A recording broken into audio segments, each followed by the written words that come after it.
Hi, I'm Jacqueline. And I'm Courtney, and this is Caffeinated Crimes. So we just recorded our January Patreon episode. Plug caffeinated. No, what is our Patreon.com/caffeinated crimes. which that's so fitting for what I was about to say.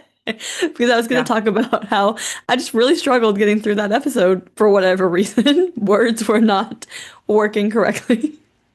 We also had some technology issues halfway through, and hmm like our Zoom just ended. So I now have four audio files for that one episode because, there's an audio file for each of us, and then now it got split into two parts. So I was like, well, I have to name this so I can remember what's what. So I named them after the first time it cut off. So I was like, okay, I'll be on top of it. So I'll name it correctly for the next one. Yeah. And so I named him and I went to move it over and it was like, Courtney Patreon part two already exists. And I was like, fuck. So I just like completely, I did like my, I did like Jacqueline Patreon part one and Courtney Patreon part two for the first round. And then I don't know what I did for the second round. So I'm Yeah. gonna have to listen to those and figure out what is It always what. saves in like military time too. So then hmm every time, like, I've done it before where there's like two, and I'm like, what is Like I when? that is what I hate. Like at my job, all of our reports are in military time. So when I'm Mm. like trying to do it, I have to pull up a military time chart. Because no matter how many times I look at it, I can't remember. Yeah. I It just just can't. like it just takes me a minute, but like it doesn't come naturally. It's like I have to stop and like, hmm you know.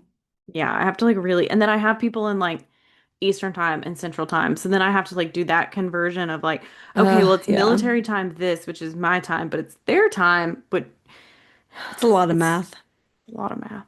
Today I was having to do stuff and I literally pulled up a time calculator where I could put in one time to another time and it tell me how much time is in between those times because I was Oh, like, that's nice. Yeah. my head hurts. I'm sure Yeah. ChatGPT could do it for me. I'm not trying to ruin the environment, and my work Nope. doesn't give me permissions. So,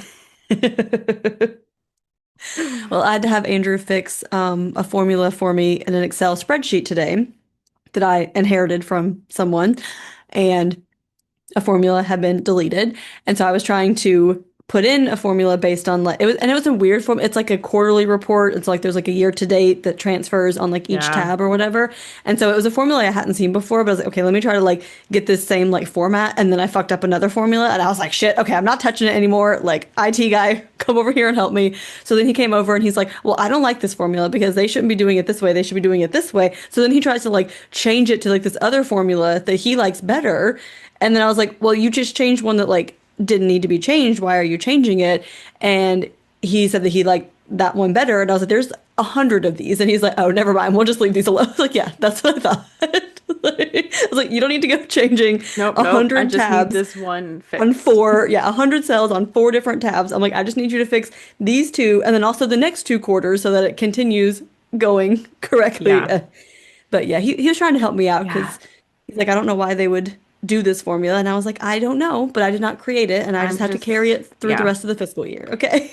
Yeah, that's how like we have like templates that are just given to us. And then on hmm one, it was like there was like multiple sheets, but like on one of them, like three employees got mixed up. So Oh then I God. was trying to like copy and paste, but then when I copied and pasted, it like completely messed it up. So I just hmm literally had to like manually go through those three lines and change the names. And I was like, I know there's a better way to do this, but I keep messing it up and I'm Yep. at my wit's end. Yeah. Yeah. Sometimes Excel is just too much and it's overwhelming Yeah. how much you can do in Excel and how little I know about Excel. Also, if you're my boss hearing this, I didn't just say that. I'm excellent at Excel. I feel like I'm like overall pretty good at Excel because I do use it a lot. Yeah. But this was like I don't know. It was just a formula and like even my other coworker was like, I cannot fix this. Yeah. Like Yeah. we could not fix it to save our lives. So we were just, we'll do it the hard way. So Yeah, that's how it has to be sometimes. And this is yeah. Jacqueline and Courtney's 2026 business podcast. Thank you for attending. Thank you. This is our Listening. I guess you're not attending. yeah. You're not here. You know who loves an Excel sheet or a Google sheet? My Who? husband, Kevin. Mm, yeah. Um, in true like ADHD fashion, I'll be like, we need to clean the house. Like we should make a list of what we should do. And then he goes, I made a whole Excel spreadsheet, or Google sheet, and it has like deep clean. It has like someone's coming over. We need to kind of Mm-hmm. clean, but not like Mm-hmm. fully clean. It had like weekly tasks, and I'm like, I I like it. really appreciate this, but we need to clean. Not And make you spent spreadsheets. Get a two toilet hours on a brush. spreadsheet. So, Yeah. yeah. Yeah. As you know, Andrew also likes a good spreadsheet with all of his football related Kevin has a betting things. one that he puts all his bets in so he knows how much he's won and how much he's lost. Mm. We have a money one that he mostly maintains, our savings, our all that kind of stuff that Hmm. I'll be like, I need a sheet for this and the money thing. And he'll be like, making it. So shut We up. have an expensive spreadsheet that I know you want nothing to do with because it makes no sense to you. Nope. I just got in there once and I was like, I don't know what's happening. I Kevin feel like explained the money one to me at least. do you want to? We'll have a Zoom call after this Zoom call, and I'll Okay. walk you through our Not expenses tonight. It's spreadsheet. too Nope, late. We got to get into nope. this episode, okay? We do, we do. Let's Yes, go. yes. It is an espresso, so it will be a little bit shorter Yeah. one this And week. I'm almost done with my fridge cig, a Diet Perfect. Coke, not an actual cigarette. So when that's done, I go to bed, you know? Perfect. That's the lay of the land. So we gotta tell you the story. Before we get into today's episode, though, we did have one update that is very outdated. I'm sorry by the time this episode is coming out, but we also kind of felt like we couldn't not acknowledge it. So we did want to acknowledge the killing of Renee Good in Minnesota earlier this month by an ICE agent. Um, yeah, that's Yeah, fuck ice, basically. yeah. Yeah, was literally in her vehicle, attempting to drive away. I have so many thoughts on this. We're not gonna we said we weren't gonna Hmm. get too into it, but is literally attempting to drive away. And just Yeah. the amount of people I've seen that are just defending this behavior and being like, oh, if you have like a family at home, you shouldn't protest. Like, what the fuck? Like, so only people who don't have families should be out protesting for things that fucking matter?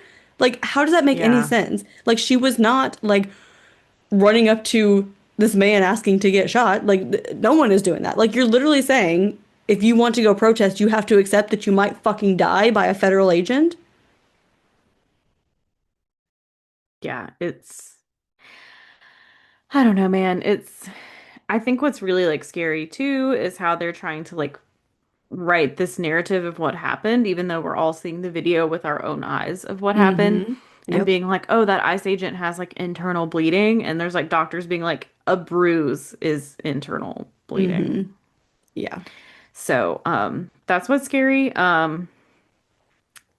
It, yeah, It's terrifying out here right now. yeah, it's not great in America. If there's anyone listening from a different country who, would love a ginger and a brunette girl and two cats in their home, please welcome us in. So, anyway, um, this story is a very sad and scary one, but has a happy ending. So, hopefully you won't be like too depressed when you leave here. But our sources were an I Survived episode. It's season 1, episode 11. A Verity Creates blog article, blurredbylines.com, and a Houston Press article. So in April 1995, 25-year-old Jennifer Morey had moved to Houston, Texas. She was a lawyer, and actually, right before moving, she went to look at apartments and wanted to find one that was safe and secure, so she settled on the Bayou Park Apartments. The apartment complex was close to downtown, had a full perimeter fence around it that was about 8 feet tall, and had a security guard on duty at all times. So 24/7 security. So obviously, she's like, this feels great. I'm living alone. This feels very protected. You know, there's a fence. I can get places quick. There's a security guard on duty. And so she ended up moving into the second floor of the apartment complex. So in April, around 10 p.m., some of her So Jennifer's friends called and said they were going to a place called the Ale House. So she went out with her friends. They had a really nice evening. She had actually met a guy there who offered to drive her home. So he drove her home and dropped her off around 1 a.m. And she went into her apartment, locked the deadbolt, and went to bed. She said she fell into a pretty deep sleep, and then she actually woke up feeling like there was someone on top of her. She said it felt like there was just like weight on her, and then she could feel someone trying to grab her underwear and rip them off. So she reached her hands up and she felt a knife against her throat. So she started to scream and begged him not to hurt her. And she was kicking and moving and trying to get this knife away from her. And she put her hand up to him and it made him mad. And once that happened, he kind of started fighting her. There was a big fight. So she actually took a really hard blow to her right eye, and there was a lot of blood. And Jennifer herself describes it in the I Survived episode where she was like, I thought my eye had literally like popped out. Like that's how it felt. Um, Ugh, that's horrific. yeah. So her face had been slashed open, and she could feel the blade of the knife, and she kept trying to fight him off. She said she didn't want to be raped and she didn't want to be killed, and like that was what was like motivating her. She was like, I'm not letting this man rape me. I'm not letting this man kill me. And all she could see was like the outline of his head and could tell he had short, straight hair.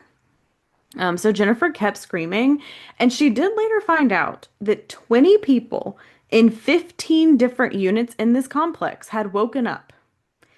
And of those 20 people, none of them called the police, Wow.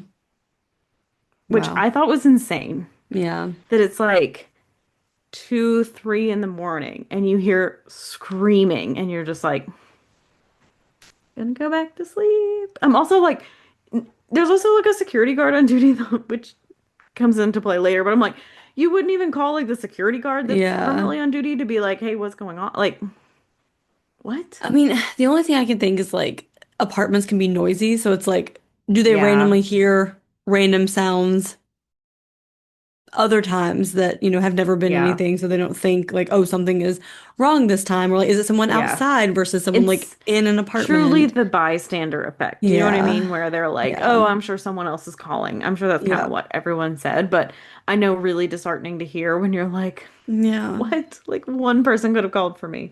Hmm. So the intruder was telling her to like shut up and kept saying, Jennifer, shut the hell up. And now she's worried because she realizes that this person knows her. Like this person knows her name and she's trying to figure out who it could be, but she doesn't recognize his voice. So Jennifer thought no matter what, she was going to get him to stop. And the intruder did actually cut Jennifer's throat. And she said this was the first time she really thought like she was going to die. And she was like, I really didn't want to die. I wanted to get out of there. Like she kept having this like I need to fight. And she said in that moment she was like, I'm gonna do anything I can just to live and survive. So she ended up deciding to comply like with what he said. He said, don't look at me. And so she complied and she was like, I won't. I'm not going to look at you. And he ended up dragging her across the room and put her in the bathroom. So the attacker went back to the bedroom to get his knife. So Jennifer closed the bathroom door shut, but it didn't have a lock on it. So the first thing she did was press her body against the door. But then she's like, I'm not going to be able to keep him out with just my body weight. So what she did is she sat down and put her like feet against the tub and her back against the door. Because she was like, this is the best thing I can do to keep it shut because it's like that resistance, Yeah. That's so like such innovative thinking in that moment to be able to think that right? way. To be like you're bleeding, like you Yeah. think like your eye popped out and you're like, okay, I gotta just, what's my Hmm. next move? Yeah. So she could hear him in her apartment moving things around. She could hear him zipping up his pants. And she did also at this point try to like stop her throat bleeding with like toilet paper. So she just kept waiting and like trying to come up with a plan. She's like, what am I gonna do? I don't have anything in here, all of that. So she decides at some point, she's like, I'm gonna have to leave the bathroom. Because she's like, I'm gonna bleed out in here if I don't leave. And this was a tricky decision because he could have been hiding again to like attack her. So it could have gone either way. And her hands were actually really slick from blood, and she couldn't get a good grip on the handle. So she was actually struggling to even get the bathroom door back open. Ugh. That is so like panic inducing to imagine Yeah. being in that scenario and you're like, I may bleed out on this bathroom floor right now and I can't open it because I'm just covered in blood. Yeah. So she'd pressed the door like so hard it had jammed it shut. And so she's like, um, and so now she is thinking like, I survived the attack and now I'm gonna bleed out in this bathroom. So she keeps trying and she's finally able to get the door open and crawls out. She tries to turn on the light, but the power's been cut. So she goes to the phone and it's also dead because the phone line had been cut. So she's like, okay. And so she's terrified because she has no idea where he could be in her apartment. And she finally finds her cell phone and dials 911. So she begs for help when she calls 911. And she says, a man came into my apartment. He attacked me. She asked the dispatcher what his name was, and he said Richard. So Jennifer's trying to calm down, and Richard, says, like, stay on the line with me. He's like trying to, keep her calm, try to talk to her. And she said she just felt like she could, trust him. Like that was her only safety in that moment. So about 15 minutes into the 911 call. So after all of this, it's still 15 minutes into this call. I'm like, Oh my how are gosh. the police there not faster? Like what are you doing? Um, there comes a pounding on her front door. So she tells Richard, like, okay, I think they're here. And he goes, I have Houston Fire and Police on my screen and they aren't there. And he just goes, Ugh. yeah, he's like, don't answer the door. He's like, Hmm. I just don't answer the door. Like it's not the police. So the voice on the other side of the door said they were security because, as you remember, this complex had 24/7 security guards on duty, and security kept saying they were going to help. She just needed to open the door, and she tells Richard, what's going on, and he says, Jennifer, if you don't know who this is on the other side of the door, like, do not open it. Hmm. Because Richard knew that neither paramedics or police had contacted the apartment's security guards, and he had a bad feeling about it. He's like, Hmm. I just don't trust it. Like, do not open the door until police get there. So the man keeps pounding, saying he'll show his badge. And Jennifer's pretty hysterical at this point, but Richard's trying to, keep her calm, trying to keep her, just wait, you're okay. Jennifer, again, is bleeding very heavily. She had a cut from her eyebrow down the bridge of her nose, like into the corner of her eye, plus a Ugh. very deep cut on her cheek that went down to her throat. And her throat was actually cut near the jugular vein. So, not great places to be cut. Mm-hmm. Um, and as we said, she'd also been stabbed, near the throat, and she had two deep stab wounds on her arm. So then Jennifer finally hears lots of voices outside the door, and Richard confirms, like, this is Houston and Fire and Police. You can open the door, like, you're okay now. So once she opens the door, she basically just like collapses because Hmm. I'm sure the adrenaline is wearing out at this point. Yeah. Um, and she also hears that a security guard is injured as well. So Jennifer starts crying because she thinks someone else has been hurt too. So she's like, I've been attacked, and now someone else has been, attacked. Hmm. And the security guard did say like he'd been injured by the attacker as well. So police went into Jennifer's apartment after they'd taken her to the hospital and they found some belongings. So they found a pair of underwear, a Pinkerton security guard hat, a belt, and a glove. And they also found a knife. So police take the security guard into questioning, and police actually asked for the guards like boots, like, can you take your boots off? So he takes them off, and he had white socks on that were splattered with blood. So Okay. yep. So then they say, hey, can you take your shirt off? And he has blood all on his torso. And then they then ask him to take off his pants, and he has no underwear on. Because as you can remember, the underwear were found in Jennifer's apartment. Hmm. Things are looking a little suspicious for the Yeah. security guard over here. So the on-duty security guard from the complex had been her attacker. And Jennifer does say she believes if she'd opened that door, he would have killed her. Like he Yeah. came back because he realized he forgot all this stuff, and he probably would have killed her if she had opened that door. Hmm.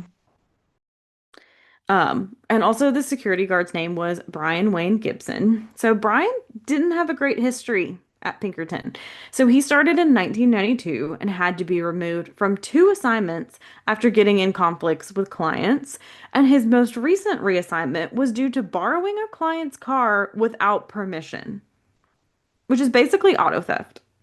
Right? I'm like that's a crime, and you just get reassigned instead of prosecuted or Yeah, fired. Okay. yeah. So instead of firing him, they put him on the graveyard shift at the Bayou Park Apartments. Bayou Park Apartments. That's hard to say. Say that 3 times fast. That makes a lot of sense. Let's take a man who stole a client's car and have him oversee a parking lot of sleeping people. Makes a lot of Yeah. sense. Makes a Yeah, lot of which sense. which is also where a lot of young women lived because they Mm-hmm. felt safe. Mm-hmm. And also between 1991 and 1995, 130 Pinkerton guards were convicted of felonies in Texas alone. There's still like a company today, right? Hmm. Okay. Yeah, okay.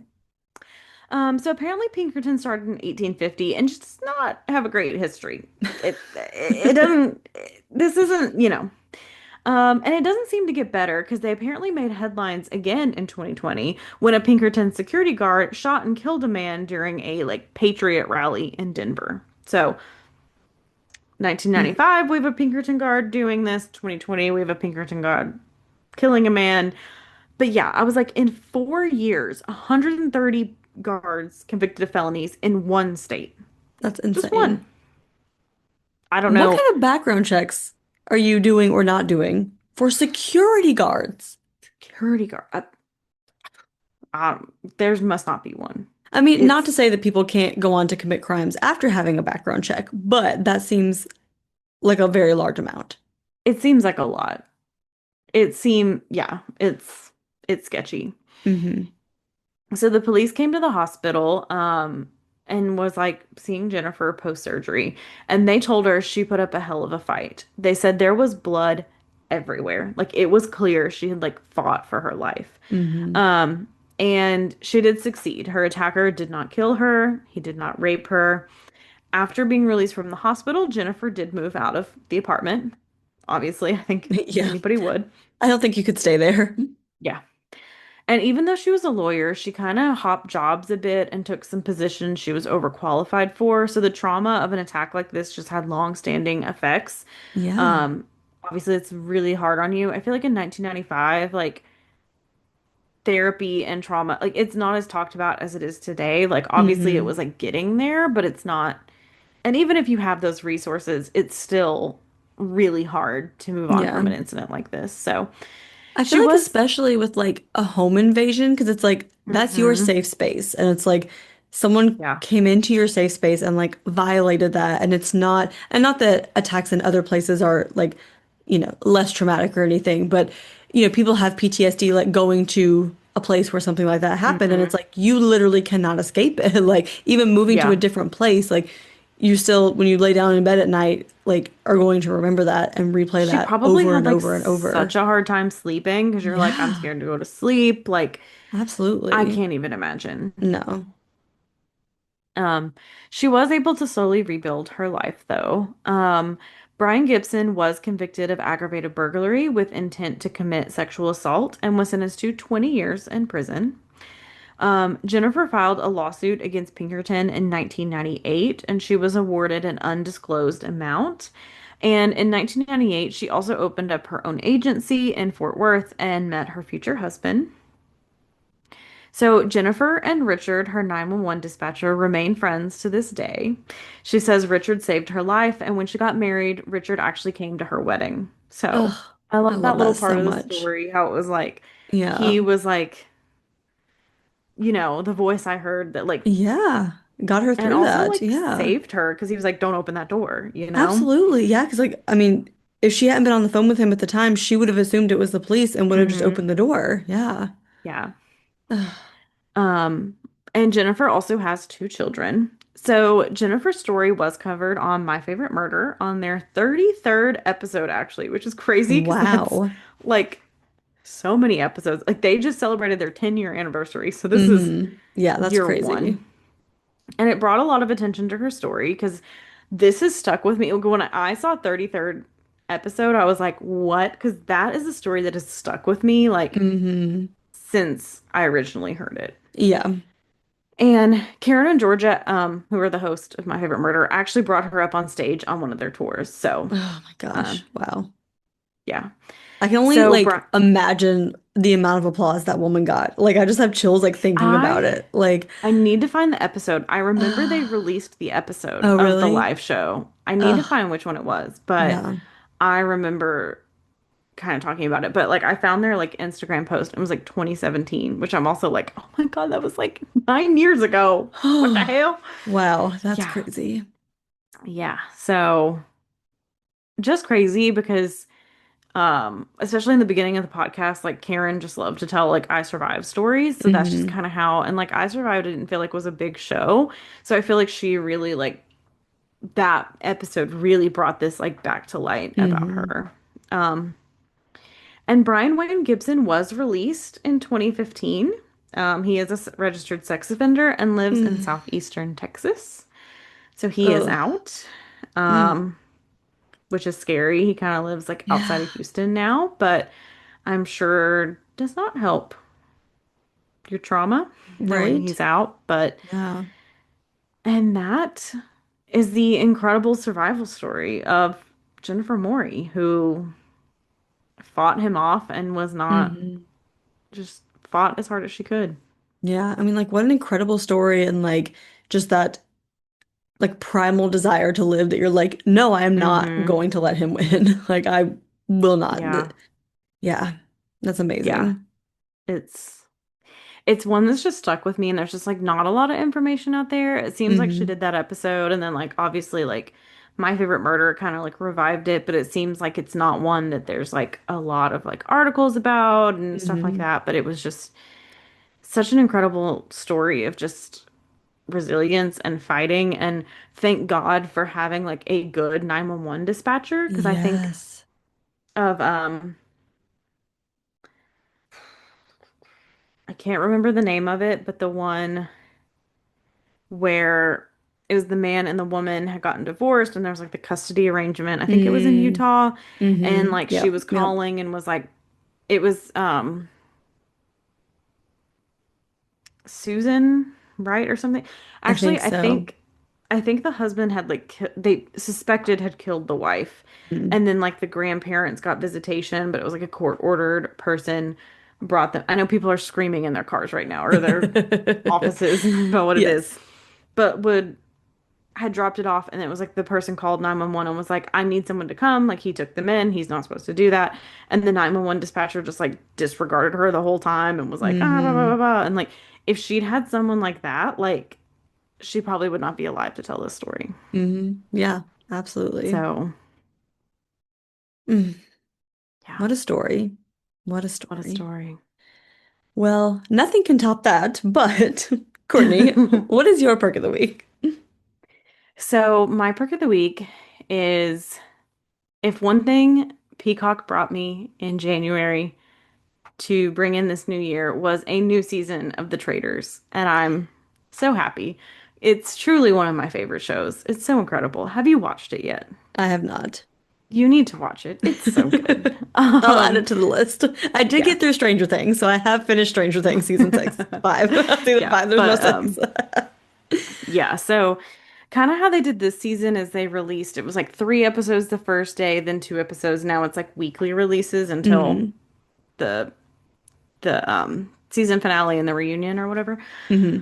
But it's so good so far, and it's just such good TV, and I just love it because it's like all these kind of like it's not just reality TV stars. Like there's like Olympic figure skaters, like Donna Kelsey was on this is on this Wow. season.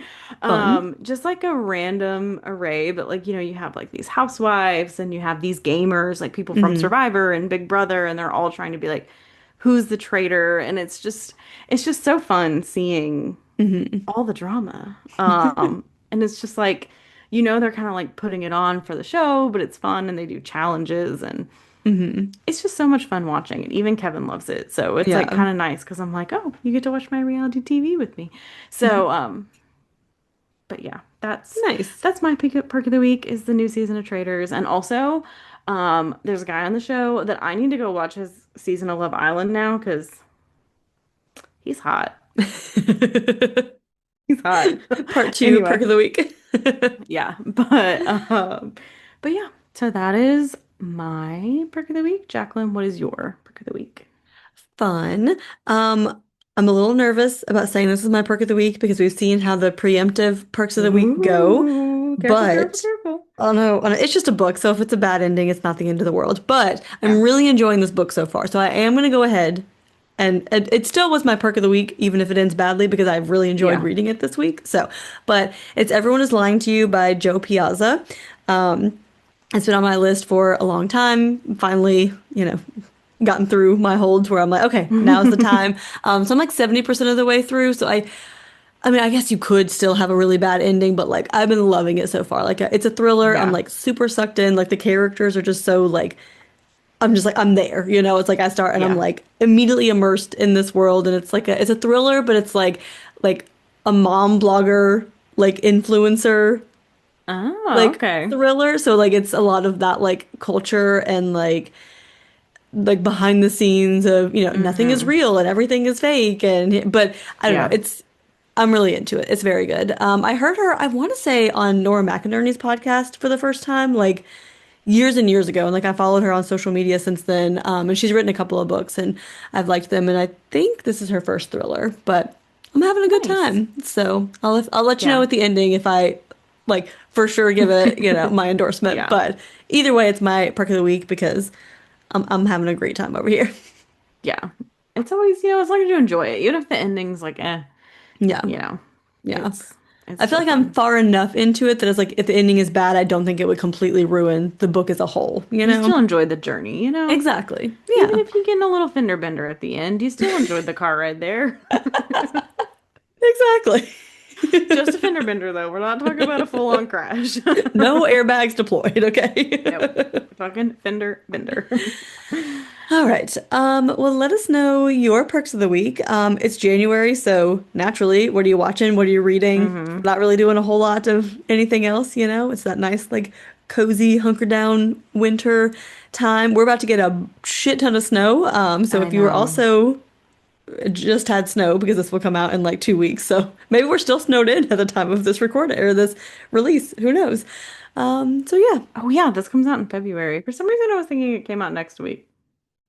I don't know what I'm thinking. You know, I don't know anything, clearly. I'm lights are on, just no one's home. Um, but if you want to hear from last week, our mess of a 2025 recap that actually kind of accurately describes 2025, yes.